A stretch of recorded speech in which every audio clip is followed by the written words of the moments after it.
बिस्मिल्लाहिर्रहमानिर्रहीम। अस्सलाम वालेकुम नाज़रीन, मैं तारिक इसमाइल सागर आपकी खिदमत में आज एक बहुत अहम बंदे के ज़िक्र के साथ हाज़िर हुआ हूँ। नाज़रीन का नाम 11 जून असल में यौम शहादत है, यौम पैदाइश है जनरल अख्तर अब्दुर्रहमान का। जनरल अख्तर अब्दुर्रहमान ISI के DG थे। अफ़गानिस्तान की पूरी जंग जो है आपके कमांड में ISI ने लड़ी और एक ऐसी तारीख़ रकम की जो रहती दुनिया तक पाकिस्तान के दुश्मनों को याद दिलाती रहेगी कि ये मुल्क अल्लाह की एक हिकमत है, अल्लाह का राज है और यहाँ बसने वाले लोगों से अल्लाह ऐसे ऐसे काम लेगा जो तारीख़ में संग मील की हैसियत अख्तियार कर जाएंगे।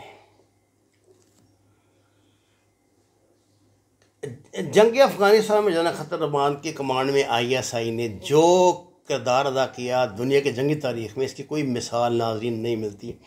जंग अफ़गानिस्तान में ISI के कामयाब ऑपरेशन ने जनरल अख्तर अब्दुर्रहमान को दुनिया के सफ़े अव्वल के जनरलों में लाकर खड़ा कर दिया।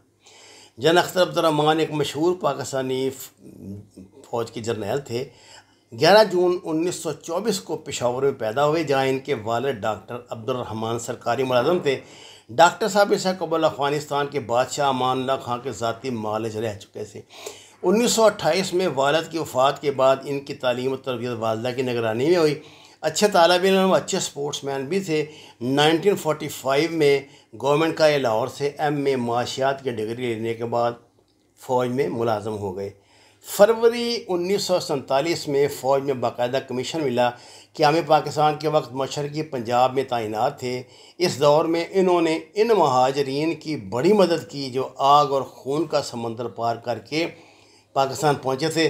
जनरल अख्तर अब्दुर्रहमान का शुमार इन फ़ौजी अफसरों में होता है जिन्होंने पाकिस्तान की तमाम जंगों में हिस्सा लिया।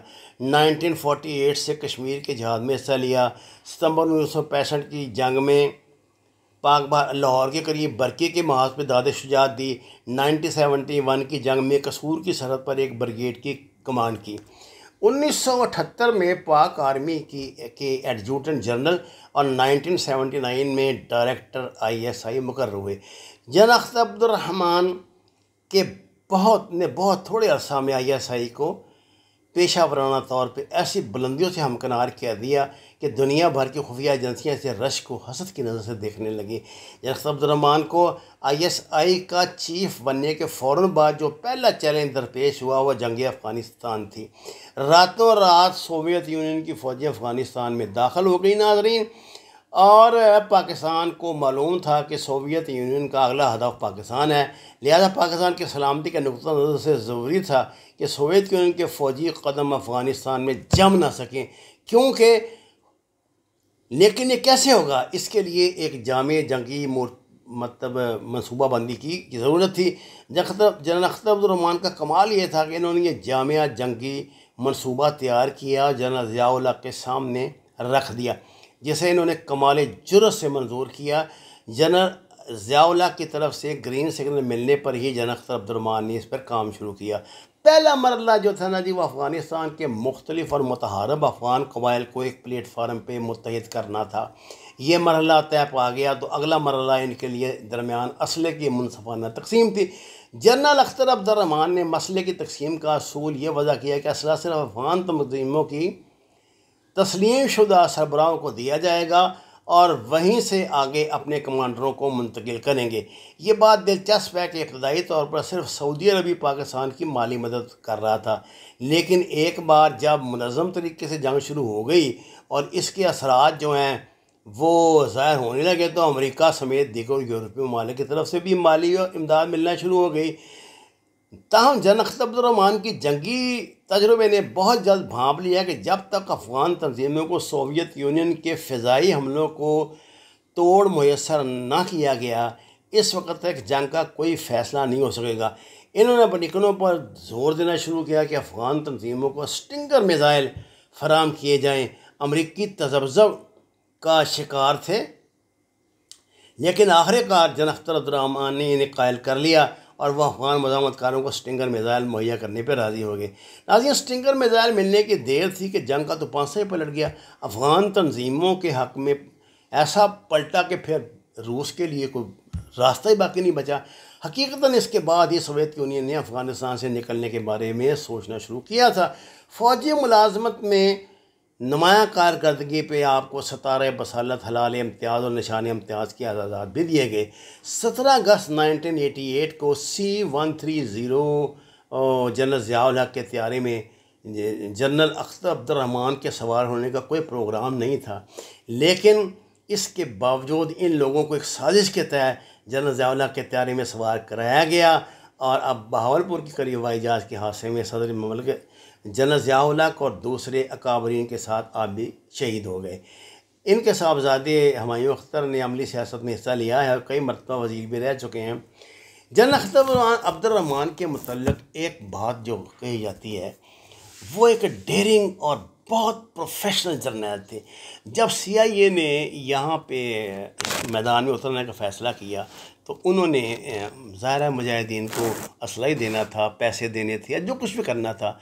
तो पाकिस्तान जनरल अब्दुर्रहमान ने उन्हें कहा कि जी उस वक़्त तक आप पाकिस्तान में कदम नहीं रख सकते जब तक कि हमारे दरमियान पहले ये मदद का असूल तय पा जाए। और मदद का असूल क्या तय पाया जनाब? वो ये था कि आप डायरेक्ट किसी अफगान को एक गन भी नहीं दे सकते। आपने जो भी उनकी मदद करनी है पाकिस्तान के ज़रिए करनी। अब होता ये था कि यहाँ ये लोग देते थे, ISI इनसे जो कुछ भी सामान हरबो ज़रब वसूल करती थी और वो अपनी प्रायोरिटी के मुताबिक आगे अफ़गान कमांडरों में इसको तकसीम करती थी। नाज़रीन कराम, अमेरिका से स्टिंगर मिज़ाइल हासिल करना जुए शीर लाने के मुतरादिफ था, और अगर स्टिंगर मिज़ाइल ना होते तो रूस की बड़ी मजबूत फ़ज़ाइया थी और तब तक जो है वो रूस के कदम नहीं उखाड़ सके मुजाहिदीन, चाहे जो मर्जी बातें करते रहें। अब देखिए प्लानिंग सारी ISI करती थी, सारे रास्ते हमले के बाद की जो मामलात हो ये सारे जनरल की निगरानी में तय होते थे। आप प्लान देते थे, मुजाहिदीन हमला करते थे, अमेरिका का असला होता था, असला जाता था आपके ज़रिए। स्टिंगर मिज़ाइल जब आया, स्टिंगर मिज़ाइल ये था कि ये जहाज़ की हीट को चेज़ करता है और उसकी हीट को उसको छोड़ता नहीं जब तक उसको खा ना जाए। इस मिज़ाइल ने तो रशियन को दहला कर रख दिया, उसका तोड़ी उनके पास कोई नहीं था। देखिए ना, वो अपना आर्मड सारा मैदान में ले आए थे, टैंक ले आए थे, बख्तरबंद गाड़ियाँ, बड़ा ख़तरनाक असला लेकर आए थे अफ़गानिस्तान में, लेकिन इसका वो क्या तोड़ करते। जब एक जगह वो हमला करते थे तो अफ़गान या मर जाते थे बेचारे, या भाग जाते थे या छुप जाते थे, और हवाई जहाज़ का वो क्या मुकाबला करते। ज़मीन पर तो फ़ौज बहुत कम उतरती है ना, जो हमलावर फ़ौज होती है। ये स्टिंगर मिज़ाइल जब चला है पहला तो पूरी दुनिया में थरथली मच गई जनाब। अच्छा, अब ये हुआ कि स्टिंगर मिज़ाइल के साथ एक ट्रेजिडी भी हो गई।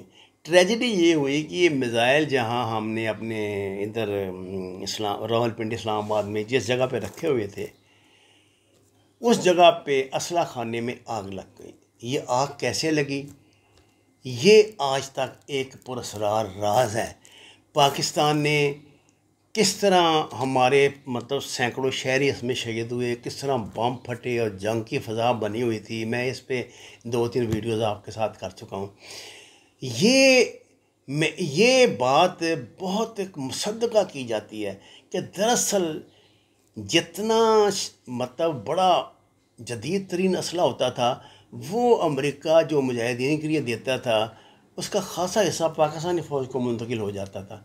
ख़ुसूसन स्टिंगर मिज़ाइल तो पाकिस्तान ने आगे भी ये इल्ज़ाम लगाती है ये दुनिया में सेल किए थे, और अमेरिका से अब एक टीम आ रही थी इसका जायज़ा लेने के लिए कि उन्होंने कितने मिज़ाइल दिए हैं, कितने फायर हुए हैं, बाकी कहाँ पे पड़े हुए हैं, कि इस असला खाने को आग लग गई। इस आग के साथ बड़ी कहानियाँ हैं नाज़रीन।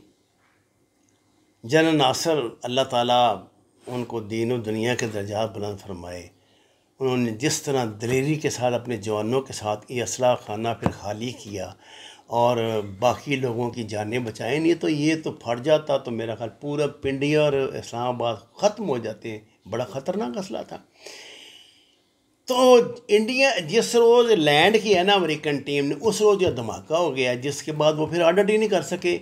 ज़ाहिर है कैसे ऑडिट फिर हो सकता था, लेकिन ये था कि उन्होंने शायद जनरल ज़िया-उल-हक़ का जो त्यारा तबाह हुआ है उसके तबाही में एक फैक्टर ये भी शामिल था कि उन्हें इस बात का भी अमेरिकनों को बड़ा गुस्सा था कि इन्होंने हमारा असला जो है वो हमें बेवकूफ़ बना के अपने काबू में किया है, और अमेरिकन बहुत जल्दी बेवकूफ़ नहीं बनते, अगर बन जाएं तो फिर इस बात को कभी भूलते भी नहीं। वो मालिन इल्लल कलाम दरखास्त कुरान नमाज को तुम्हें के साथ हमारे चैनल को सब्सक्राइब करें, लाइक्स दें, सच के सफ़र में हमारा साथ दें। आपका बहुत शुक्रिया।